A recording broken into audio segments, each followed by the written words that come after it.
evening sa tanan. Pasensya sa ako nga lion hair. Anyways, mahangin na gabi sa tanan. Kamusta ka mo? Hopefully okay ka mo tanan. And I hope na everyone is okay despite sa mga news that's going on around us. Again, it's very cold and I just got out from work.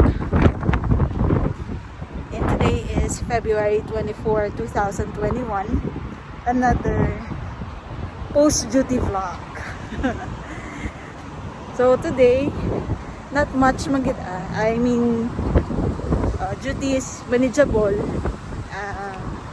Some procedures was done. Pero okay lang. But for today, while I was looking outside the window or outside some ammonia unit, I can see a very beautiful view. If makaya i-post ko dire so you can see what I saw also. Na-realize ko a lot of things. In the next few months, we will be having a big change sa life namon ng mag-asawa.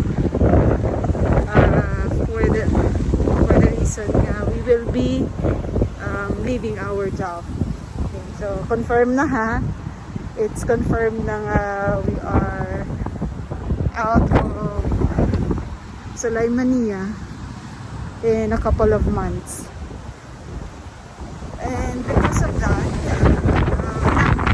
sa realization nakatabo. Wow, super happy. If you can see my hair.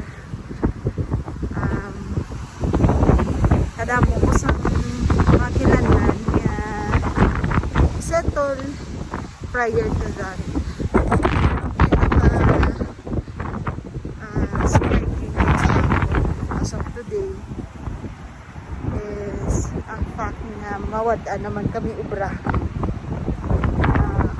I've been here for 4 years. My husband has been here for 7 years. And knowing this is one of our major source of income, we are going to lose it somehow. Willingly nga amon nga bayaan. We have very good reasons why, and we will talk about those reasons in the next video. It's a more heart-to-heart talk kumbaga. But honestly speaking, of course kang subo nga mabaya kasi isa ka butang or sa isa ka routine mo na for how many years mga ginaubra, and it has become a new normal para sa iyo. But then again, change is inevitable. Para sa isa ka tao nga mag-grow, you have to change. And change is never, as always, as comfortable as being in a stagnant position ng kumbaga. So, kailanlan yun. We're not getting younger. Baby face lang that, but then kaedad na ako naman. But hopefully in our next adventure or our next plans, God will guide us about it, and God will lead us to the right decisions, right destinations kumbaga. And He knows nga noble katama nga ang intention. Hindi man lang personal, but it will be affecting our whole family.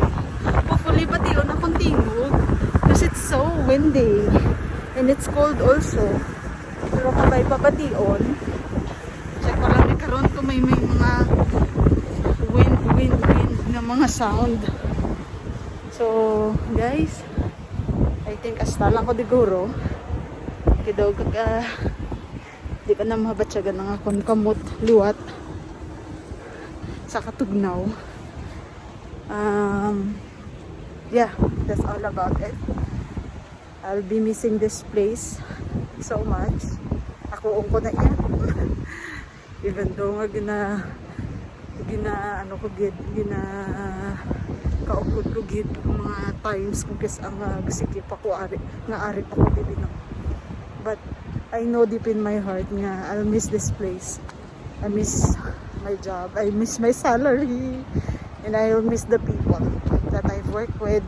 Though may mga misunderstandings kami, but I know time will come, you know, or ano man, hindi ko hamba, time will come, but everything happens just to strengthen our relationship. Kung you have to understand what's going on, we have to undergo those arguments para mas magsidihan naman ng isa kag isa. Okay, so guys, lahat ako, do arin ako sa ako niya accommodation.